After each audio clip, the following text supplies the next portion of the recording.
Hey guys, and welcome back to another episode of r/ProRevenge, where people get exactly what they deserve. So be sure to like and subscribe, and let's get right into today's Reddit posts.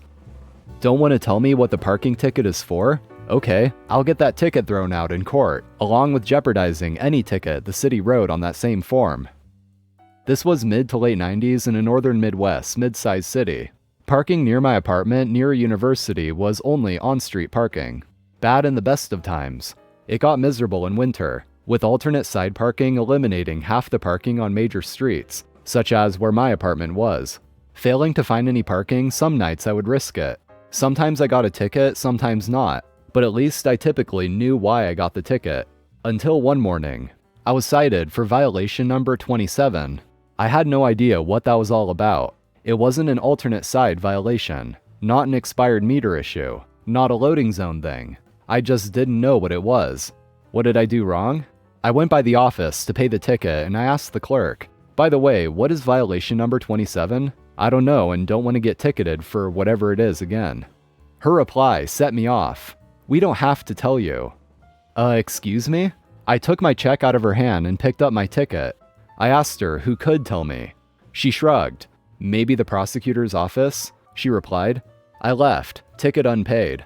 I stopped by the prosecutor's office, ticket in hand, to ask. I apologized to the receptionist for such a ridiculous waste of time. I just wanted to know. And she rolled her eyes at me. I got nowhere there. For a poor recent college grad, I certainly wasn't going to waste my money with a lawyer, but was hard-headed enough to want to know what violation number 27 was before I paid it. I resolved to go to the public library and pull out the law books with the city ordinances and state statutes. I settled in, flipped through pages, cross-referenced ordinances and statutes, and found something interesting. Possibly it was very interesting. I checked the court date on the ticket and made up my mind. I would damn well fight City Hall. I showed up in court. Some paperwork was handed out to those of us who were present.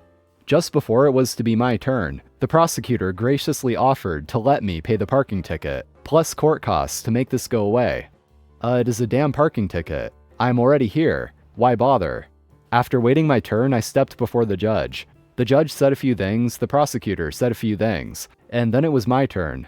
Your Honor, I move to dismiss the ticket based on a due process violation on the 14th Amendment. I think that prosecutor might have gotten whiplash, her neck snapped so fast. I told my story.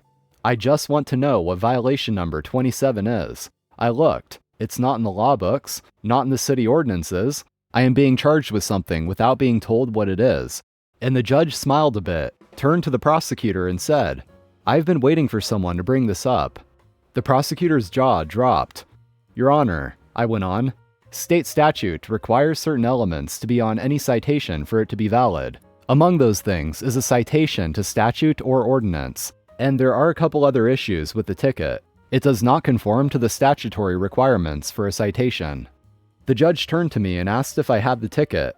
Yes, ma'am, I do. And she asked if I had the paperwork that was handed out when I arrived in court. I did. And then the good judge took a few moments to walk us through that paperwork, to show that neither the parking ticket nor the paperwork contained the requisite statutory elements for a citation or summons. Then the judge advised she would take the matter under advisement. The verdict. A few weeks later, I got a big manila envelope in the mail with the judge's order. In clearly written legalese, she went step by step through my argument, the requirements in statute and ordinance, and the utter failure of the city to write a single valid parking ticket on their standard form in many years. She detailed that the city, to allow their parking enforcement officers to write tickets faster, used their own list of violation numbers, expired meter is number 1, no parking zone is number 2, etc., that did not correspond to any section numbers of the statute or ordinance. If you didn't have the list, you just might not know. And the judge threw out my parking ticket as a due process violation of the 14th Amendment. Oh, and that violation number 27 was parking too close to a handicapped ramp. I didn't see it under the snow. My bad. Didn't matter. I'd moved out of town by then. Bitch tries to destroy my orchard.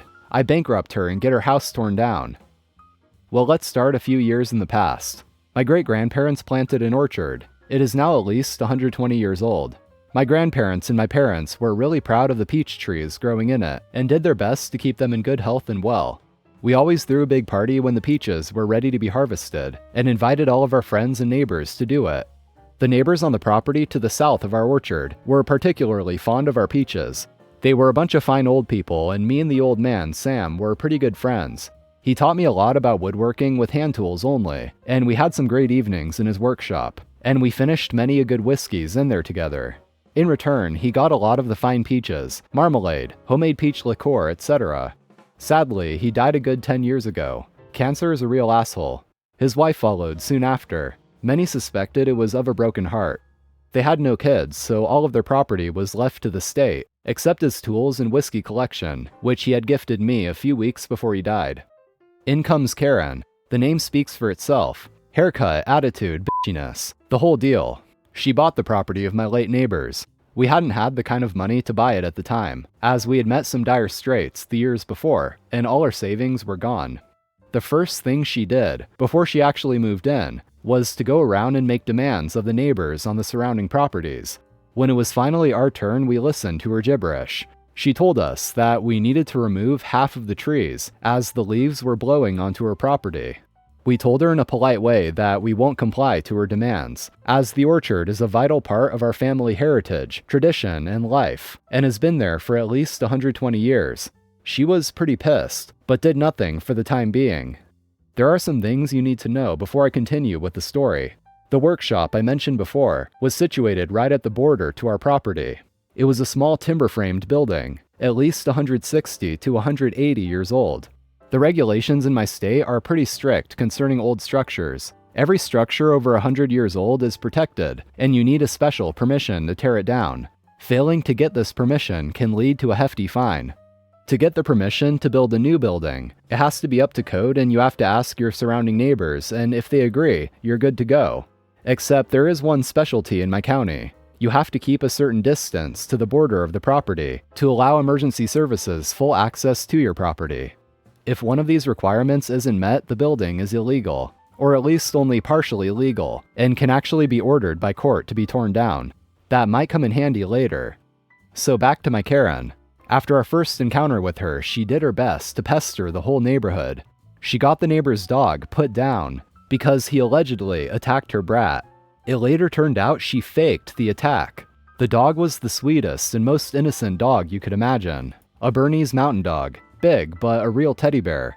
Anyways, she later got us to stop doing our annual peach parties, as she called the police every time for various reasons. Noise complaints. We had a band playing there in the afternoon. Arson. We lit a fire in a designated fire pit in the middle of our property. She called the ATF on us, the Bureau of Alcohol, Tobacco, and Firearms, for allegedly making moonshine. My dad had a license to distill for our own consumption. In short, she was a real pain in the bum. And after 3 years, we decided it wasn't worth it to deal with various officers and law enforcement agencies every time we threw the party, and we decided to quit. After she had reached this goal, she resorted to pestering us to remove the orchard. We didn't cave in, and some things started to get really fishy. Somehow the tires of our trucks got slashed, eggs got thrown on our farmhouse, our cat disappeared and surfaced a few days later in pretty rough condition. It looked like somebody had tried to cut his tail off. Don't worry, he healed up completely. But we actually couldn't prove that she did all that. Then came the day she made her biggest mistake. She had a company come in a sort of secret operation and tear down the old woodworking shop overnight. 2 days later, they started building a big garage/recreational center/house right where the shop was. But she missed one fine detail, which got pretty important later on. She didn't ask for our permission, nor for the neighbors. A short while later, the trees right next to her property started to get sick. The leaves turned brown in the middle of summer, and the branches started to die. We lost 4 trees before we figured out the cause. Somebody had driven long copper nails into them. We had a suspicion, but we couldn't prove it, so we put up some trail cameras, perfectly legal as it was on our own property. We caught her red-handed. My dad confronted her. She apologized, and my dad, being the way too nice guy he is, wanted to let her get off the hook. But not me. The nail she drove into our oldest tree was the final nail to her coffin.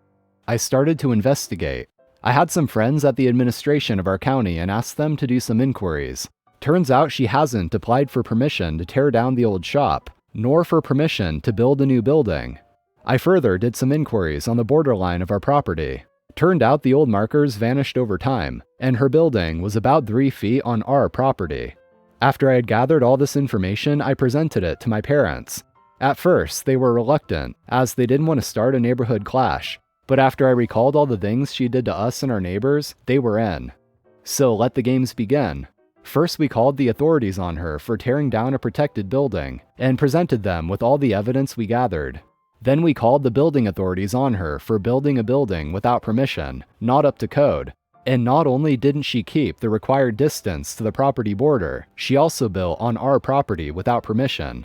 Long story short, turned out the workshop hasn't only been protected because of its age, but also because it was a historical landmark, which played a vital role in a conflict back in the 1860s. She got sued for this, and had to pay a fine of an equivalent of about 150 grand.